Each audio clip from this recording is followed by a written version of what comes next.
In 1951, Americans crowd the movie theaters to see a fresh new face light up the screen, but what they didn't know was the hidden cost behind Doris Day's sunlit performances. Born Doris Mary Ann Kappelhoff in 1922 on a farm outside Cincinnati, she grew up with big dreams and an even bigger voice.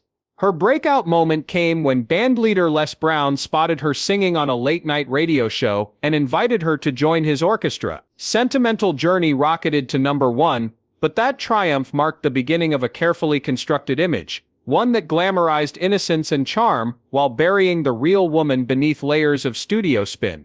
When Warner Brothers signed her in 1948, they marketed her as the epitome of wholesomeness. Studio executives chose her hairstyles, regulated her public behavior, and even dictated which charities she could support. Every carefully posed photograph, every flirty on-screen glance, was part of a contract clause that threatened to cancel her career if she stepped out of line. Yet Doris bristled at being reduced to a picture-perfect doll. Behind the scenes, she studied scripts with hawk-eyed attention, rejecting roles she deemed demeaning. She refused to be a mere accessory to her male co-stars and negotiated for top billing in musicals and comedies alike. That resolve cost her a contract bonus or two, but it planted a seed of empowerment rare in Hollywood's golden age. From the public spotlight, Doris's love life looked idyllic. She married 4 times, each wedding announced with fanfare, but the headlines never told the sorrow that shadowed her private moments. Her first marriage to Al Jordan in 1941 crumbled under his abusive temper. Their son Terry was born with a congenital heart defect and died within weeks. Doris's grief was so searing, she later confided it felt like an anchor, dragging her through every performance. Her second husband, George Weidler, seemed supportive, until Doris discovered he'd siphoned off large chunks of her earnings into secret bank accounts. Facing financial ruin,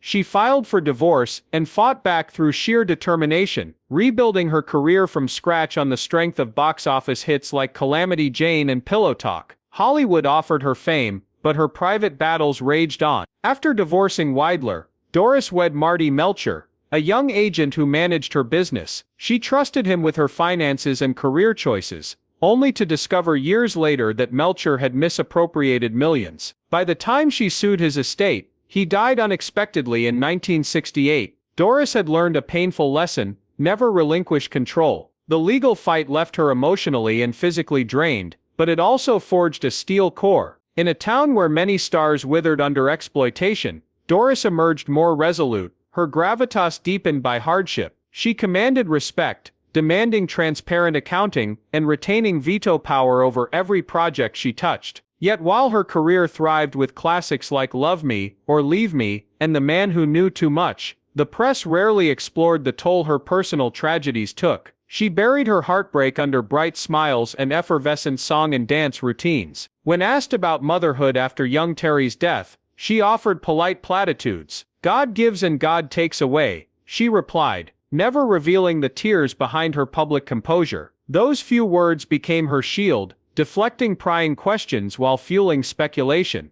Biographers later discovered half-finished journal entries in which she penned lines like, "I sing to keep the darkness at bay," but she destroyed most pages before anyone could read them.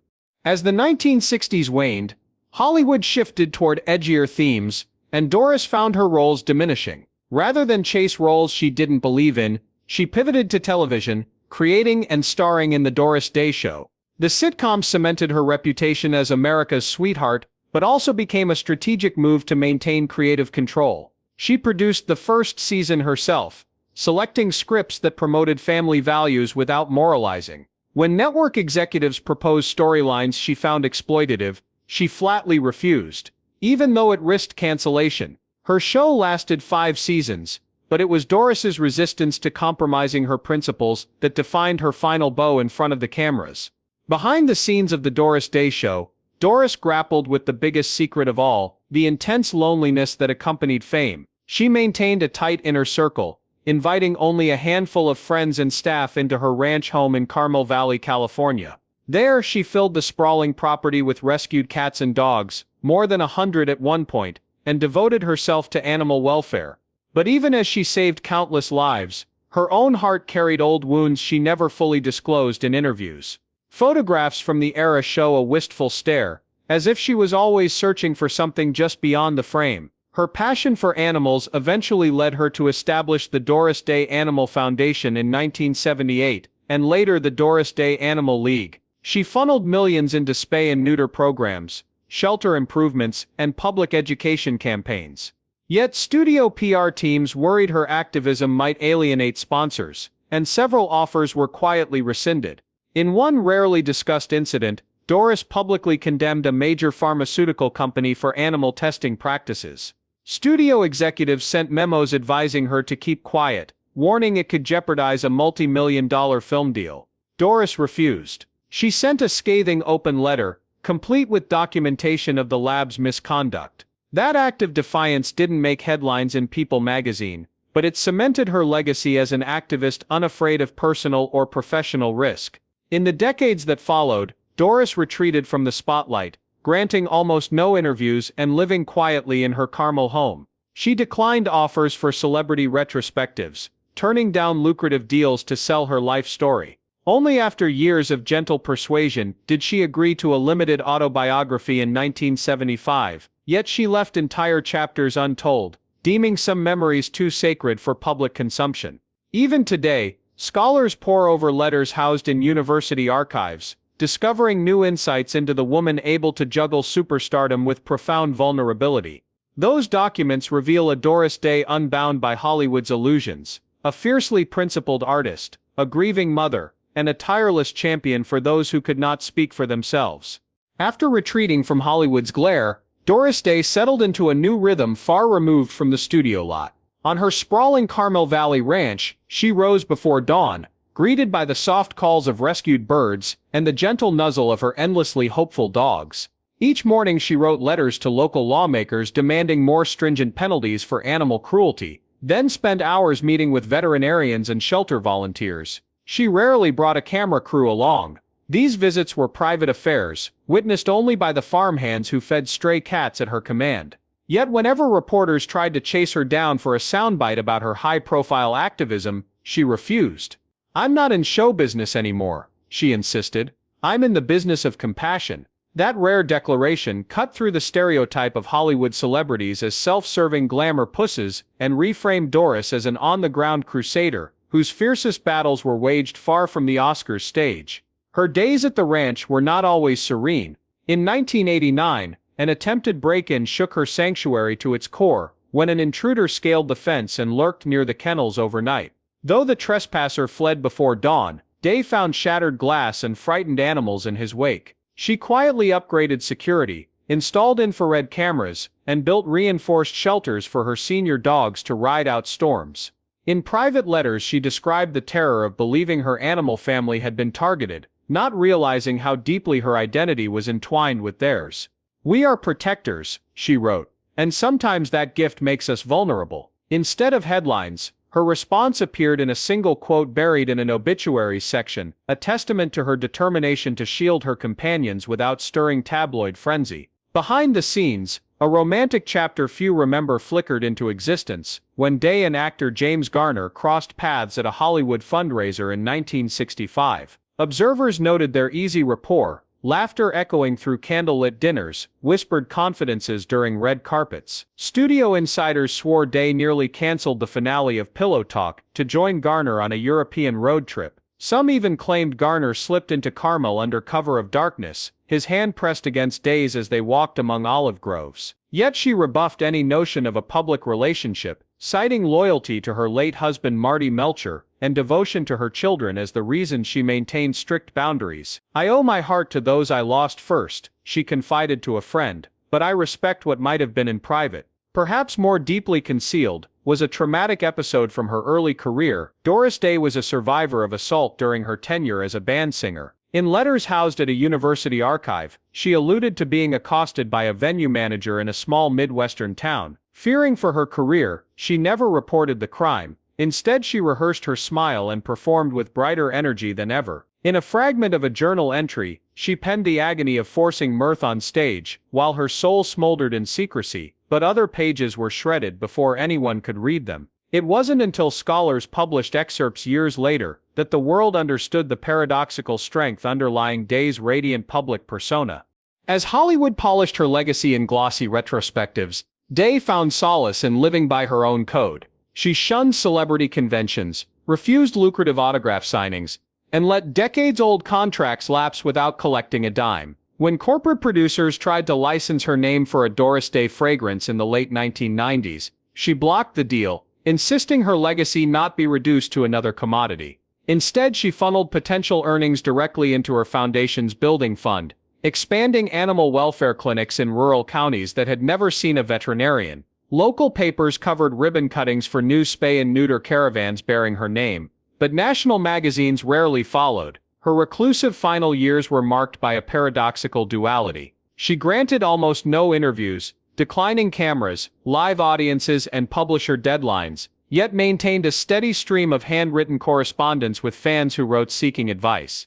In elegant fountain-pen script she replied, "Never be ashamed of tears. They prove love's depth." Each letter arrived in a plain envelope, often accompanied by a pressed flower from her garden. Recipients described the trembling anticipation of opening a Doris Day letter, discovering wisdom as comforting as any cinematic performance. When she passed away in 2019 at age 97, news anchors recited her career milestones, her chart-topping hits, and her film legacy. Yet few mentioned the broken-hearted woman who learned to rebuild herself in solitude, or the impassioned activist who quietly changed laws and saved thousands of lives.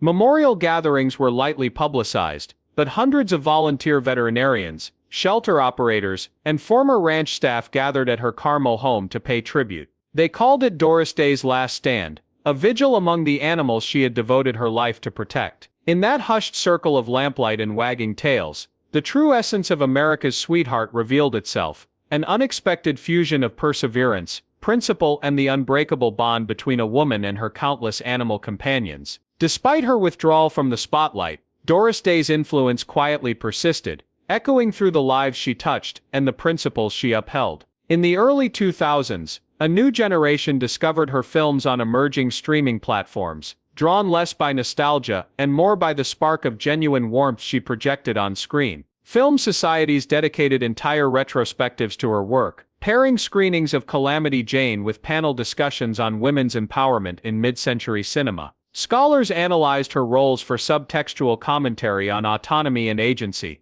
uncovering layers of resistance beneath the polished glamour. In each analysis, they credited Day's effortless charisma and meticulous craft, aspects born from the very hardships she rarely discussed publicly. Behind those scholarly pursuits lay the living, breathing legacy Doris nurtured off-camera. Volunteers at the Doris Day Animal Foundation (DDA) attribute their initial inspiration to stories of a young singer who risked her career to expose animal testing. In small towns across America, dedicated volunteers still recount how Day's early letters to Congress convinced legislators to tighten cruelty statutes. One veterinarian in Kansas recalls the moment she rescued a litter of abandoned puppies, only to discover a handwritten note from Doris encouraging her work. That gesture, simple yet profound, sparked a lifetime of advocacy, and spawned dozens of community rescue centers bearing the DDAF name.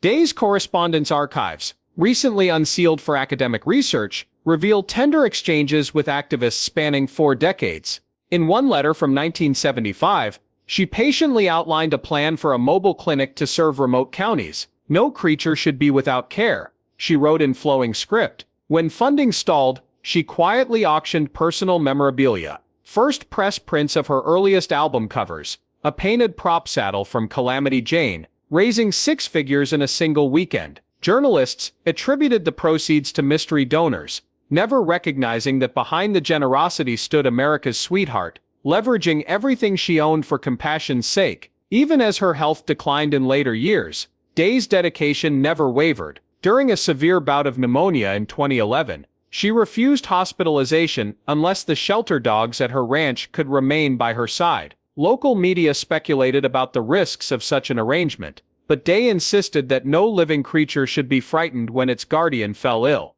Her order was carried out. A dozen adult dogs and kittens shared her hospital suite's private courtyard, receiving care from a rotating staff of veterinary technicians. That improbable tableau, patients caring for patients, became emblematic of the unbreakable bonds she championed.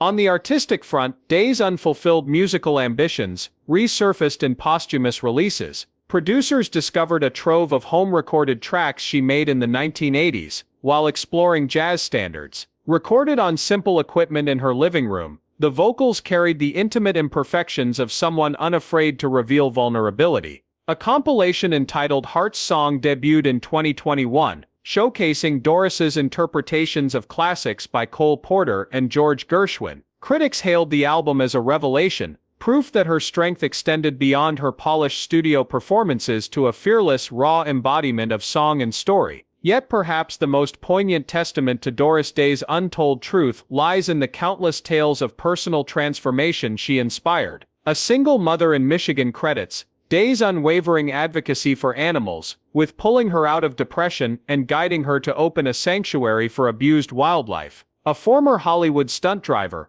stricken by injury and the end of his performing career, found solace volunteering at DDAF events, his life reprised by activism fostered through Day's gentle encouragement. In community centers and online forums alike, people share how a simple act, a forwarded caption about spay and neuter initiatives, a reprinted excerpt from her private letters, became the catalyst for their own journey toward compassion.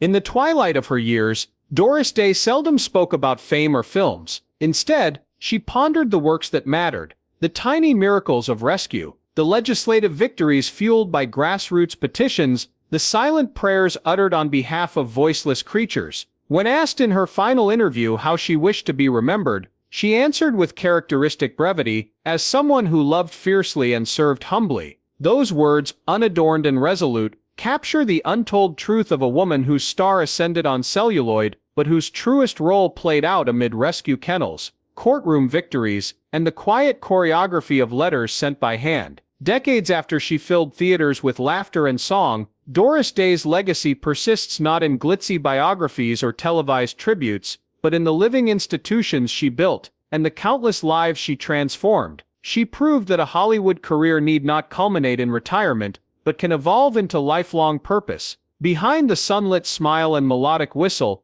lay a woman forged in sorrow, emboldened by hardship, and defined by an unwavering commitment to kindness. That dual existence, screen goddess and tireless advocate, remains her most enduring truth, silently guiding every rescued animal, every rewritten law, and every individual moved to act by her example. At last, the story once hidden behind studio spin can stand in full view, the sunrise of a woman whose heart shone brighter than any marquee light. In the years following her retreat from public view, Doris Day turned her primary focus to the Doris Day Animal Foundation, DDF, and to amplifying her lifelong mission, giving voice and shelter to creatures without one. Though Day declined to serve as a figurehead in flashy fundraising galas, she instead favored intimate gatherings at her Carmel Ranch, where donors mingled with shelter staff and met rescued animals whose lives DDF had saved. During these afternoons, Day would wander among the visitors, offering quiet commentary on each dog's background, how it was found,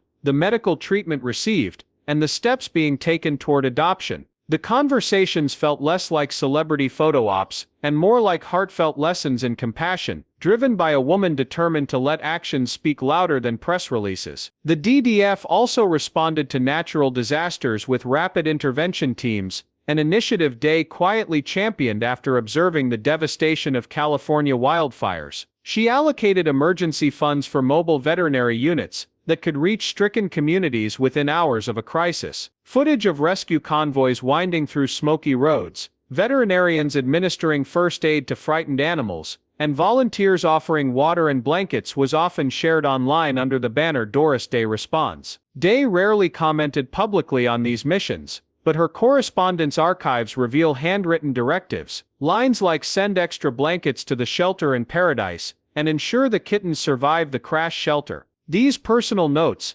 guided life-saving decisions, testifying to her hands-on leadership long after her film.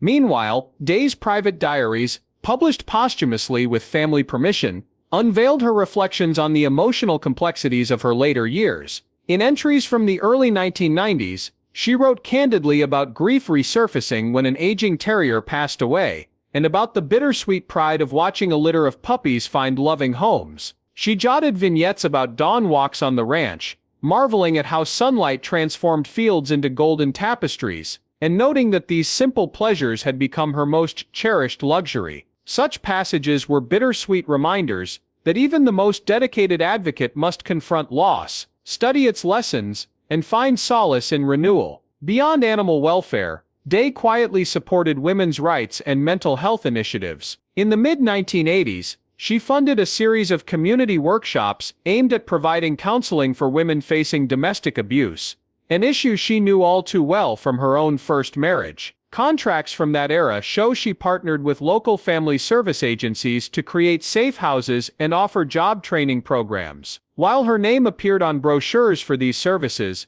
she took care to ensure that survivors felt empowered rather than overshadowed by celebrity affiliation. Her principle was clear: nobody should feel they owe their recovery to a star's benevolence, but rather to the solidarity of a compassionate community. In the broader cultural sphere, retrospectives of her work in the 2000s began to acknowledge the tension between Day's on-screen persona and her off-screen battles. Film critics wrote essays about the subtext of independence and resilience woven into characters like Calamity Jane, arguing that Day's personal strength bled into her portrayals. Documentaries revisited her lesser-known dramas, pointing out that even her comedic roles carried undercurrents of defiance against studio-imposed constraints, and against the expectation that a woman's worth lay solely in romantic cliches. These scholarly interpretations reframed Day not just as America's sweetheart, but as a pioneer of female agency in mid-century Hollywood. Day's final public appearance,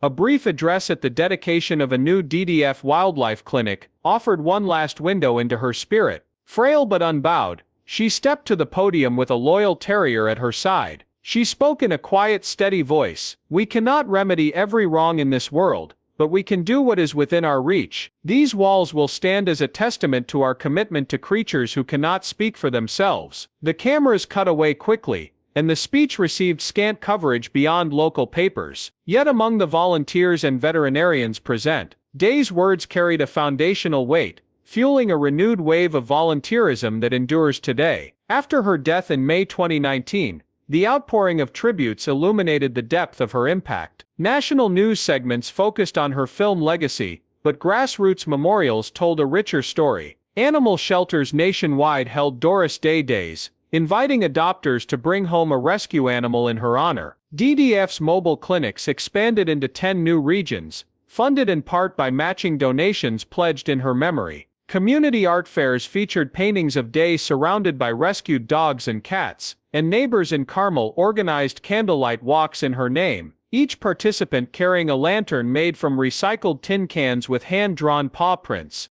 In film and music halls, young musicians rediscovered Day's disco-era recordings, animated by the intimacy of her home demos, and sampled her vocals in modern compositions that blended jazz, soul, and vintage pop. The chart success of these tribute tracks introduced Day's authentic voice to fresh audiences, many of whom then traced back to her earlier work, uncovering the layered legacy of a woman who balanced stardom with service. Even streaming algorithms learned to recommend documentaries about animal rescue alongside her classic films, a fitting algorithmic homage to her dual passions. Today, Doris Day's Ranch serves as an educational center where students study animal behavior, nonprofit management, and ethical leadership. Scholars lecture on her life at film schools, not only for her cinematic achievements, but for her exemplary transition from starlet to activist. The Doris Day Animal Foundation, under new leadership but remaining true to her founding ethos, continues to innovate in shelter technology and community outreach, ensuring that Day's vision adapts to the challenges of each new decade.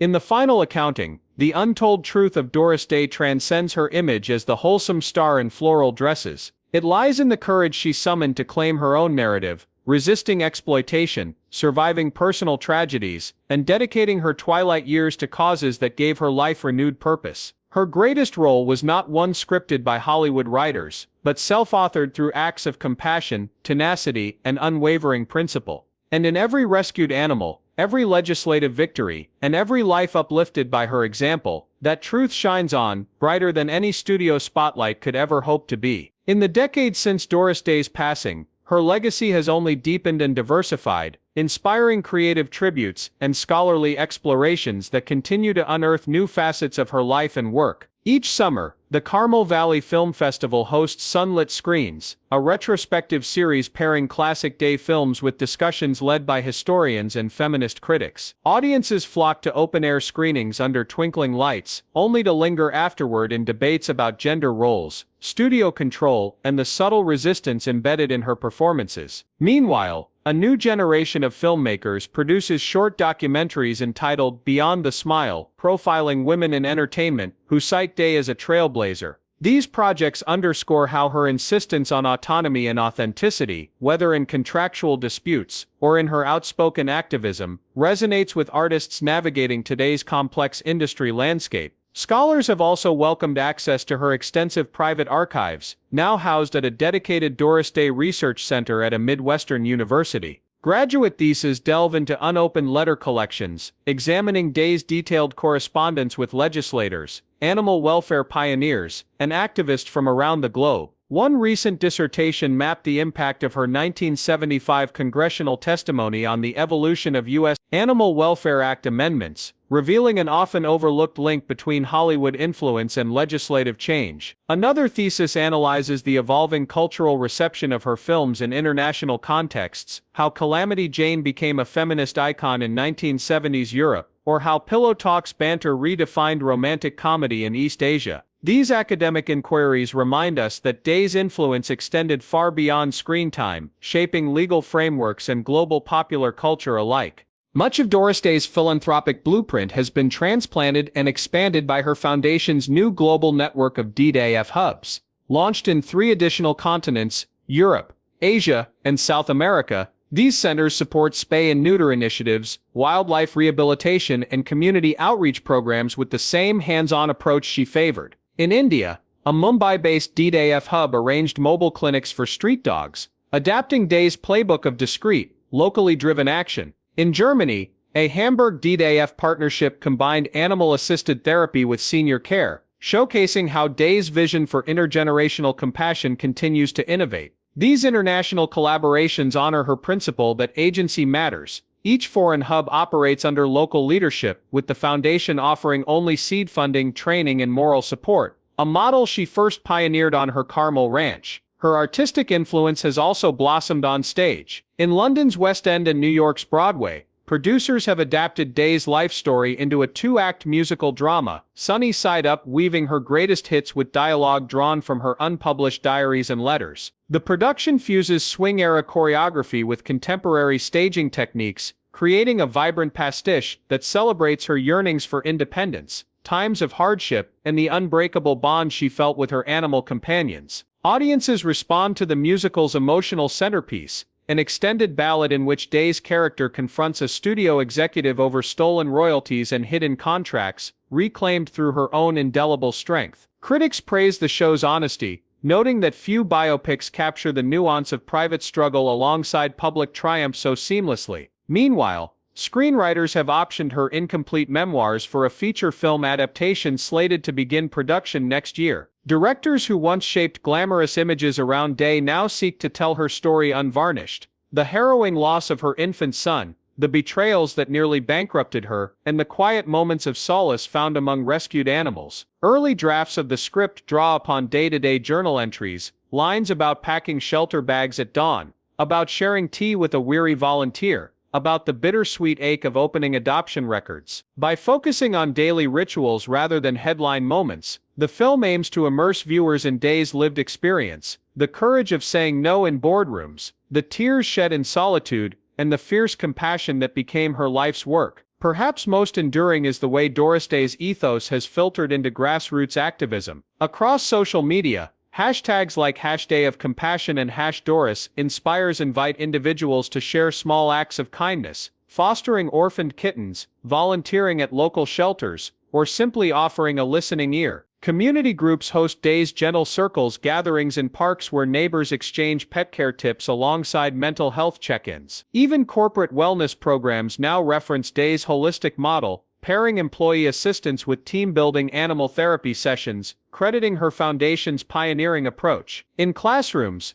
teachers introduce lessons on leadership and ethics through case studies of Day's negotiations with studios and her unyielding advocacy. These initiatives exemplify how her quiet defiance of exploitation and her devotion to service continue to shape civic life. From scholarly archives to community clinics, from stage lights to global summits, Doris Day's untold truth has blossomed into a living legacy that transcends mere nostalgia. Her life reminds us that authenticity and principle, once carved out in the turmoil of personal hardship, can spark movements of compassion and creative reinvention across generations. The woman-born Doris Kappelhoff, who navigated heartbreak, studio pressures, and private sorrow, now stands as a beacon for anyone seeking to marry talent with purpose, celebrity with service, and artistry with activism. In every rescued animal vaccinated in her name, every legislative reform echoing her words, and every song sung with her timeless voice, the sunrise of her spirit endures, brighter than any spotlight, guiding us toward kinder futures. Long after the camera lights had dimmed on Doris Day's final performance, her influence continued to radiate across artistry, advocacy, and academia. As streaming platforms honored her cinematic legacy, they also opened new windows into her off-screen life. Documentary filmmakers produced installments exploring the DDAF's grassroots campaigns, while online archives unveiled letters, revealing how she quietly rewrote philanthropic norms. Universities incorporated her leadership style into business and policy courses, illustrating how an individual could leverage celebrity for systemic change. Meanwhile, social historians cited her as an early prototype of purposeful pivot from Hollywood ingenue to principled activist. Her ranch in Carmel now hosts annual symposiums where researchers, filmmakers, and animal welfare experts convene to chart the evolving challenges of animal rights, all rooted in her original vision. Conferences dedicated to the Doris Day model of compassionate leadership have taken place in cities from New York to New Delhi, each drawing attendees eager to learn how authenticity can translate into organizational impact. NGO directors dissect her approach to decentralized governance, seed funding local hubs, while empowering community leaders to adapt strategies to cultural contexts. Media executives study her strategic silence, how retreating from the spotlight amplified her moral authority rather than reduced relevance. Film students analyze sequences in her later performances for subtextual clues to her inner resilience. It has become clear that her methods embody a universal blueprint: identify a need, mobilize resources with unwavering discipline, and maintain personal integrity at every turn. Her star-studded career remains a gateway to deeper explorations. Film festivals now feature interactive installations that juxtapose clips from her most iconic scenes with audio recordings of her private reflections, ideas about grief, love, and perseverance unearthed from decades-old interviews and diaries. Viewers are invited to sit in reflection pods, where they absorb intimate monologues, while surrounded by ambient lighting and field recordings from her Carmel garden. These multi-sensory tributes not only celebrate her artistry, but also immerse audiences in the emotional landscape she navigated throughout her life. They serve as reminders that true magic lies in the alchemy of vulnerability, transformed into purpose. Digital creators and influencers continue to draw inspiration from her story. Social media campaigns challenge followers to post day-inspired moments, small acts of kindness modeled on her silent activism. Whether volunteering at a local shelter, writing heartfelt letters to legislators, or simply rescuing an abandoned animal, these gestures connect millions to her enduring ethos. Content creators remix archival footage with modern soundtracks, framing her gaze and smile as symbols of defiance against adversity. On platforms that thrive on fleeting trends, the #Doris Day challenge persists as a testament to how authentic generosity can outlast any viral gimmick, creating sustained movements rooted in empathy and action. In boardrooms and beyond, her principles inform leadership philosophies. Executives cite Doris Day's refusal to accept exploitative contracts when signing new talent. They point to her insistence on transparency in finances and governance as hallmarks of ethical stewardship. Mentorship programs at production studios now bear her name, dedicated to guiding emerging artists and executives in balancing creative freedom with social responsibility. These initiatives ensure that her legacy shapes not just content, but also the culture of creative industries moving forward, reinforcing the notion that success and service need not be mutually exclusive. Her spirit reaches digital museum exhibits, where audiences explore virtual tours of her Carmel ranch, complete with interactive maps of the rescue kennels and archival recordings of her private garden walks. Online timelines trace the evolution of her film roles alongside the expansion of her philanthropic universe, inviting visitors to click through anecdotes, rare photographs, and video recordings of her legislative testimony.